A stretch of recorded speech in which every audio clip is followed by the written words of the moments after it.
Midday in Douala, Cameroon's economic capital city. Ladies and gentlemen, thanks for joining Equinox Television on our third and last edition of the bilingual newscast for the day. The first part is in the French language with Julien Bert-Bissay. Julien Bert-Bissay, good afternoon. Bon après-midi à vous, Formi Armstrong Sanda. Mesdames et messieurs, bon après-midi à tous. Bienvenue aux 12h sur Equinox Télévision. Coup de tonnerre dans le ciel de la commune de Njombe-Pendia. Le maire Paul-Éric King est décédé à 1h du matin ce lundi 22 mars à l'hôpital militaire de Douala de suite de Covid-19, a indiqué le sous-préfet de Njombe-Pendia. Pouminjoya Aziz demande à la famille de prendre des dispositions pour procéder à l'inhumation de Paul-Éric King, le président du mouvement patriotique pour un Cameroun nouveau. Le premier magistrat à Njombe-Pendia était admis à la garnison militaire il y a une semaine. Écoutons à ce propos quelques habitants de la ville de Njombe-Pendia au micro de Jacques Nomolon. Tout le monde est surpris, comme vous voyez le monde devant vous là. C'est à minuit qu'on annonce qu'il est mort. J'étais tellement étonné que je n'étais pas regardé. C'est après ça qu'on envoie 3 coups de téléphone encore qui me signalent que réellement il est mort. Il est sorti ici, il est important, et un peu souffrant. Il est à l'hôpital. Il est mort au musée de l'hôpital. Vous me voyez, la population. Tout Pendia est abattu. Plus que la famille même. Je suis fini seulement. Moi, je suis fini. Parce qu'on a lutté sur cet enfant-là des années. On dit qu'on va nous trancher la terre. On dit non, c'est l'enfant qui va arranger la localité. On restait pour attendre. Il devait nous mettre le goudron de la gare routière, de la gare régie fréquente, passant par Bonandam jusqu'à Djombe pour arranger la localité de Djombe-Pendia. Nous sommes finis. Nous sommes vraiment finis. On ne peut plus avoir un enfant comme lui. Et vous venez de suivre les réactions de quelques habitants de Njombe-Pendia dévastés par le décès de leur maire Paul-Éric King, que son âme repose en paix. Parlons à présent de cet ultime hommage à Bernard Djonga, décédé dans la nuit du 21 au 22 février dernier en France. Les obsèques de ce grand combattant du monde agricole ont eu lieu ce week-end à Bangwa, son village natal. Et au nom du chef de l'État, Paul Biya, il a été fait chevalier de l'ordre de la valeur à titre posthume par le ministre de l'Agriculture et du Développement rural, Gabriel Mbairobe. D'autres précisions dans ce reportage de Jérôme Narcisse Sobzi. Nous vous faisons officier de l'ordre de la valeur à titre posthume. Cette phrase a été prononcée le samedi 20 mars 2021 par le ministre de l'Agriculture et du Développement rural, Gabriel Mbairobe, représentant personnel du chef de l'État à l'occasion des obsèques de l'ingénieur agronome et président du parti politique Roi au Cameroun, en abrégé CRAC, à savoir Bernard Djonga. Décédé la nuit du 21 au 22 février 2021, décédé de maladie en France, ces obsèques sont déroulées dans son village natal à Bangwa, dans le département d'Undé, à l'ouest Cameroun. Durant la cérémonie, tous les témoignages iront dans le même sens, à savoir que le Cameroun en général et le monde agricole en particulier paie un grand combattant. Bernard Djonga était surtout connu pour sa mobilisation en faveur du monde rural et la souveraineté du Cameroun.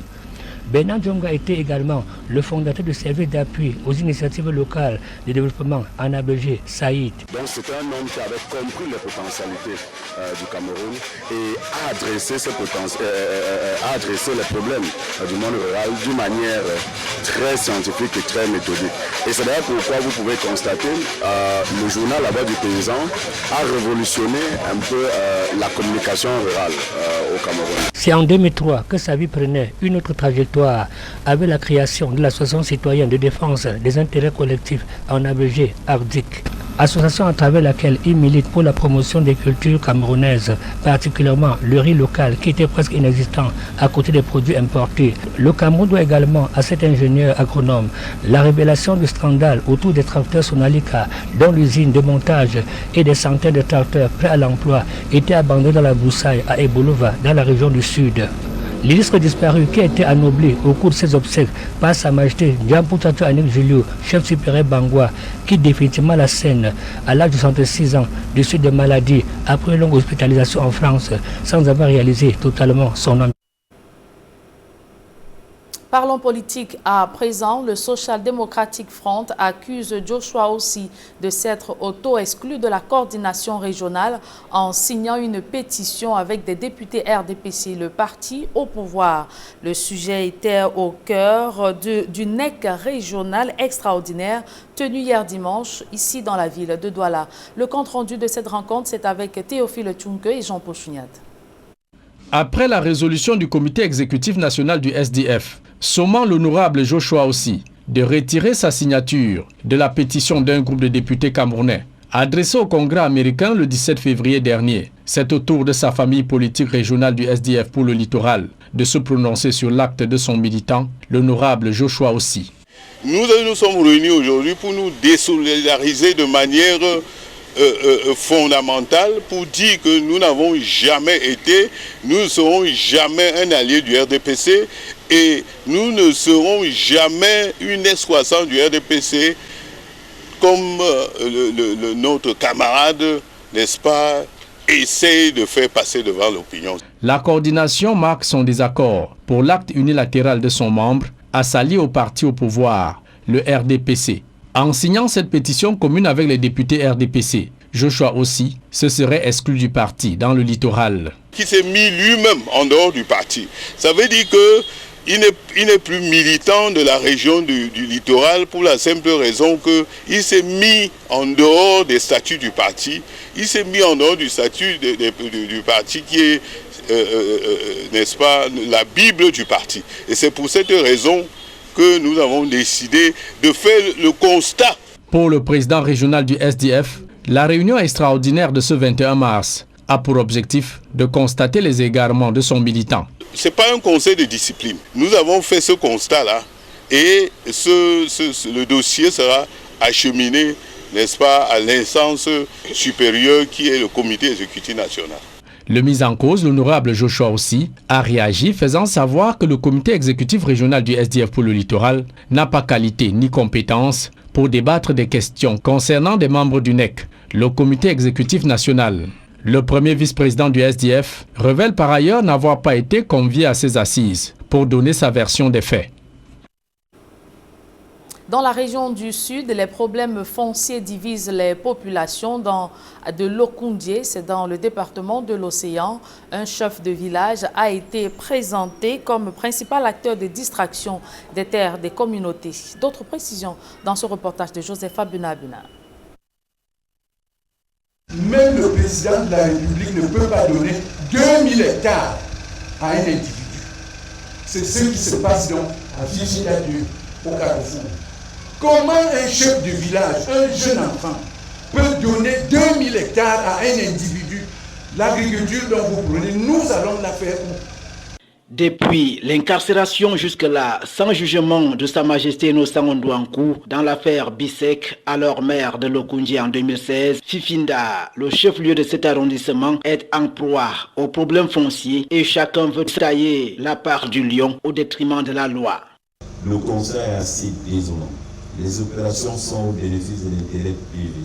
Une multitude de concessions, des matriculations fantaisistes et spectaculaires ont fini par hypothéquer l'avenir des œuvres d'intérêt public. Plus grave, les lois et règlements en vigueur dans le domaine du foncier sont empiétés. Comment allons-nous faire pour promouvoir les œuvres d'intérêt communal? Comment allons-nous faire pour répondre à cette pressante demande des infrastructures socio-économiques et équipements collectifs d'intérêt local qui se fait déjà ressentir? À côté des fondations posées par l'ancien maire, le nouveau, malgré sa bonne volonté, peine à faire décoller le développement local du fait de la malhonnêteté de certains acteurs. L'élevage à caractère forestier est un véritable serpent de mer. Nous aurons l'occasion dans d'autres cadres de travail de vous en dire davantage. Le prophète de l'océan, entouré de prises de contact ici, découvre le centre d'incubation agro-pastoral d'un bébé. Noubello saisit l'occasion pour appeler les jeunes à capitaliser cette opportunité.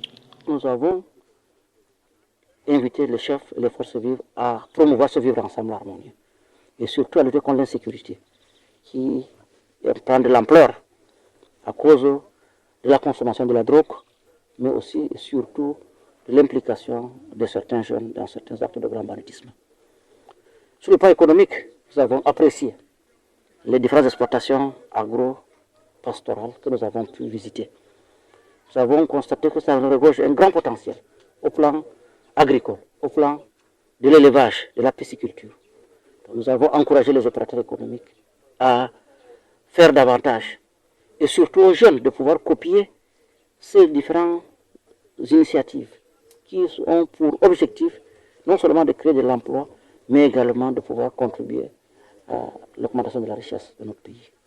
L'arrondissement de Lokoundji, le plus vaste du département de l'Océan, héberge plusieurs agro-industries et un important massif forestier, mais dont la commune peine à en tirer profit.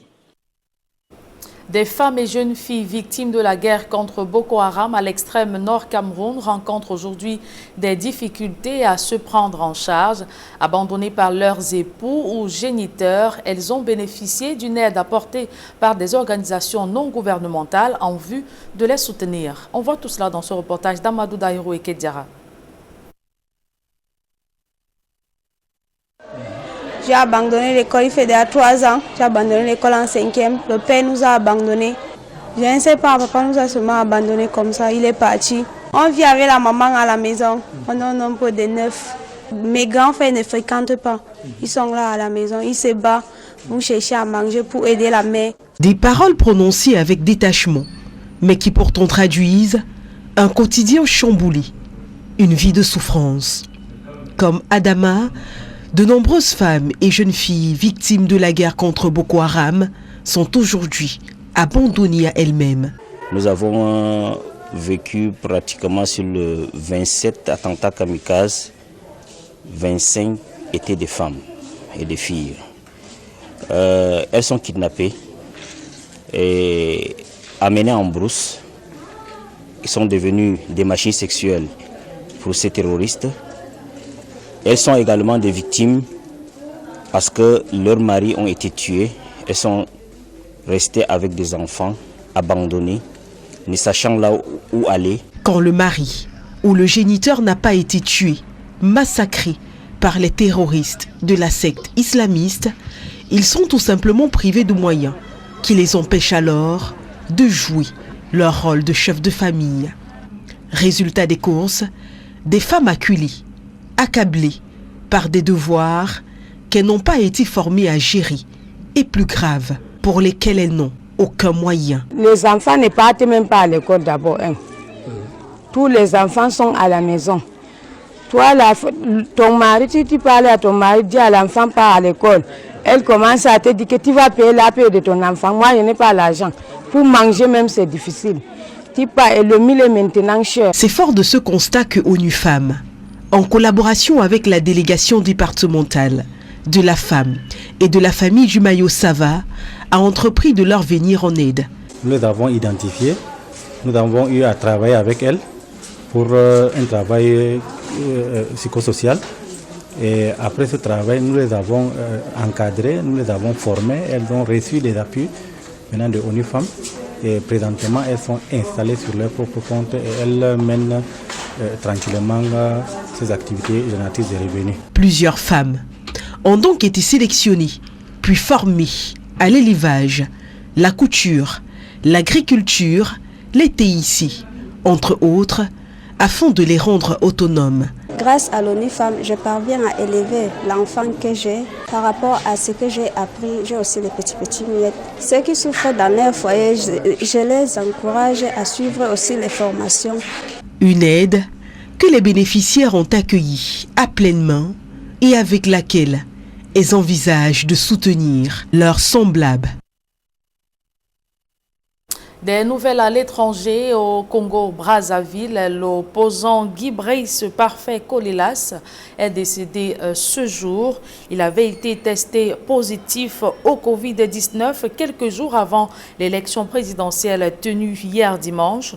Dans une vidéo publiée samedi dernier, vous le voyez en image, dans laquelle il apparaissait très affaibli. Il disait se battre contre la mort et appelait ses partisans à se rendre aux urnes pour le changement. Testé positif au Covid-19. Dans nos prochaines tranches d'informations avec justement nos envoyés spéciaux Gladys Sidier, Carlos Minoué, Eric Watate Gizogo depuis le Congo-Brazzaville. Voilà qui met un terme à la première partie de ce journal. La seconde est en langue anglaise avec vous, Formi Armstrong Sanda. Good afternoon once again. Good afternoon once again, Julien Bert Bisai. Ladies and gentlemen, good afternoon once again.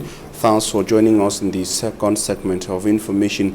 We begin on a sad note to talk about the mourning of Paul Erikingi by supporters of his patriotic movement for a new Cameroon political party, inhabitants of the Njombe Penja municipality, friends and well-wishers who are mourning the demise of the national president of the political party and mayor of the Njombe Penja Council, Paul Erikingi, who was also campaign manager of the CRM political party's national president, Maurice Kamto, during the October 2018 presidential election in Cameroon, died in a private clinic in Douala. Information from close sources say he was sick and was rushed to the Douala military hospital.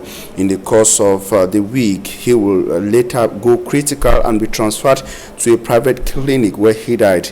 In the very early hours of today, his mortal remains were taken to the Mungo division before a U-turn was made and brought to the mortuary of the Douala military hospital, where it is, according to the divisional officer for the Njombe Penja Council, that is Pumi Aziz. He died of COVID-19. The duo, speaking in the earliest hours of today in Njombe Penja, called on family members to make preparations for his burial in less than 48 hours. He is lying in a hospital mortuary in Douala. We shall be coming back to that in subsequent editions of information. And now we talk the Social Democratic Front in the Littoral region, to say that sympathizers of the party say they have observed that the first national vice president of the party, Osi Joshua, went 40 to Article 8(2) of the party's constitution. In a meeting yesterday in Douala, they say by that he has dismissed himself from the party, at least the Littoral region.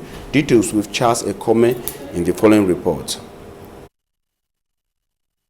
After the resolution of the National Executive Committee of the Social Democratic Front asking First Vice President Honorable Osi Joshua and others to withdraw their signature from the controversial letter to the U.S. Congress, the littoral branch of the party completely dissociates itself from what it qualifies as cohabitation of the ruling Cameroon People's Democratic Movement. During an extraordinary Regional Executive Committee meeting, Littoral Regional President Honorable Jean-Michel Ninche condemns what is considered as an attempt to portray a bad image of the party by his comrade, Honorable Osi Joshua. Nous sommes réunis aujourd'hui pour nous désolidariser de manière fondamentale. We are united here to make it clear that we have never and will never be allies of the CPDM political party. Jamais une escouade du RDPC, like our comrade is trying to do. N'est-ce pas, essaye de faire passer devant l'opinion. According to Honorable Jean-Michel Ninche, Honorable Osi Joshua is no longer a militant of the SDF in the littoral. Qui s'est mis lui-même en dehors du parti. Ça veut dire que he excluded himself from the party. That means he is no longer a militant of the littoral region because he violated the laws of the party. C'est pas un conseil de discipline. It is not a disciplinary council. We just took note of the fact that he has excluded himself from the littoral branch, and we will transmit that to the National Executive Committee. Honorable Joshua Osi says that the Regional Committee for the SDF in the littoral region doesn't have the competence to debate or question issues concerning members of the National Executive Committee, NEC. He adds that he was not invited to that meeting to give his own version of the story.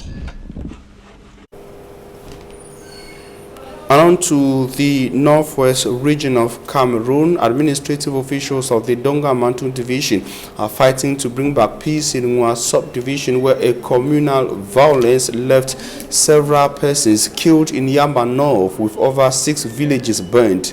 After a disturbing silence, administrative officials organized what they call a crisis meeting in Nwa, bringing together the 4 major ethnic groups in Nwa, where they said they identified the major enemy to the Nwa subdivision. Immaculate Fogwe tells us more in the following report. After the recent killings and destruction of properties carried out by armed Fulanis in Nwa subdivision, Donga-Mantung division of the Northwest region, the senior divisional officer, though Simon Quenti, organized a crisis meeting grouping together some members of the borough community and natives of Nwa. The senior divisional officer sought to know from both parties what triggered the clashes. I and my family are victims of separatist attacks. They killed my father and cousin.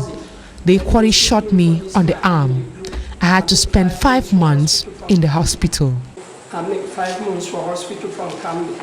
According to the Fulanis, the continuous attacks carried out by separatist fighters on the borough community may have instigated the unidentified Fulanis to carry out revenge. Both parties have unanimously decided to fight against the common enemy, who are to be blamed for all the havoc taking place in the area. Sir, our senior divisional officer for Donga-Mantung, we, the entire Mororo community of Nwa subdivision, doesn't have any problem with the Yamba people in Nwa subdivision. We have been living side by side peacefully. Our problems is the Amba boys who want to. Millions of money have been collected from the Mororo community as ransom. They sometimes take our people to the bush. You have to go and pay 1 million before you can release your loved brother or sister. Both the borrowers and the natives called on the Cameroonian government to come to their rescue by providing a military post in Yamba North so as to curb the illicit procurement of arms. Prevent those entry with arms into the subdivision from neighboring Nigeria. The battalion should be created in Adere, in Funte Clan, as it is a hideout for most of these armed groups. My subdivision has not progressed much since 1963. Our borders should be protected to avoid the entry of illegal arms and armed groups from Nigeria. Military personnel should be increased in the various military posts in the subdivision to cope with insecurity. The senior divisional officer on his part called on the entire community to maintain their cultural diversity by carrying out acts that promote peace. The representatives of both communities have agreed to let go of all what happened in the past, considering that both parties incurred human and material losses.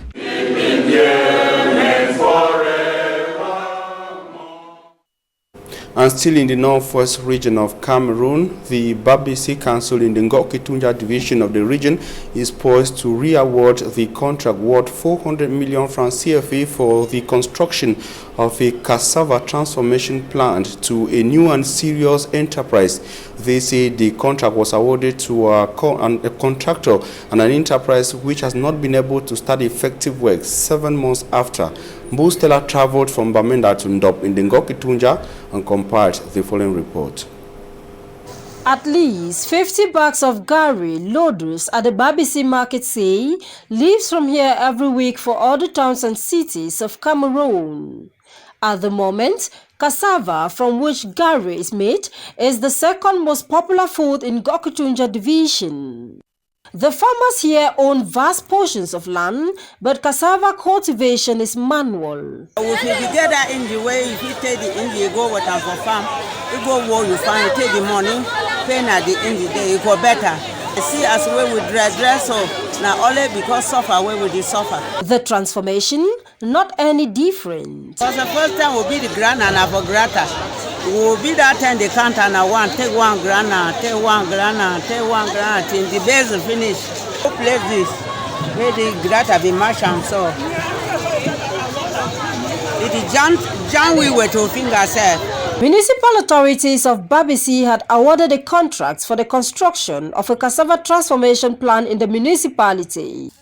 7 months after the plan was supposed to be operational, work is yet to start on the over 5 hectares piece of land.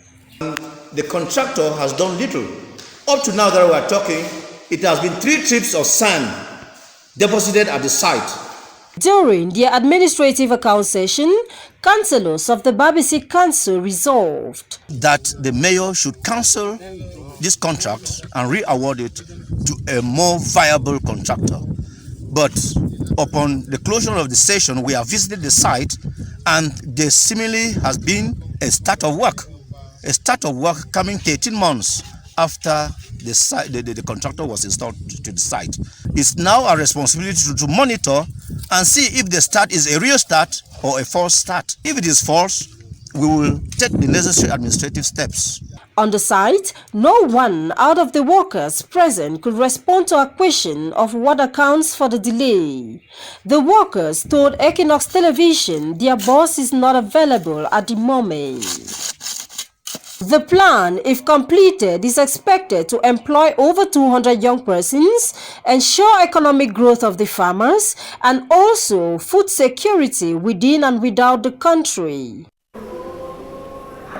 And Fayengo Francis, National Coordinator for the Centers for Disarmament, Demobilization and Reintegration in Cameroon, has laid the foundation stone for the construction of these center structures in Tiko subdivision, Fako of the Southwest region of Cameroon, that will be the center for the Southwest region. The foundation stone was laid on Saturday. The foundation stone laying came barely 24 hours after the ex-fighters in the Buea Center blocked the road in Buea, demanding their reintegration promised by the government of Cameroon. They say they have been in the center for an undue period, waiting for an integration which is not forthcoming, despite promises made by officials. We also have reports that the entrance was again blocked even on the day Fayengo Francis was laying the foundation stone in Tiko subdivision of the Fako division.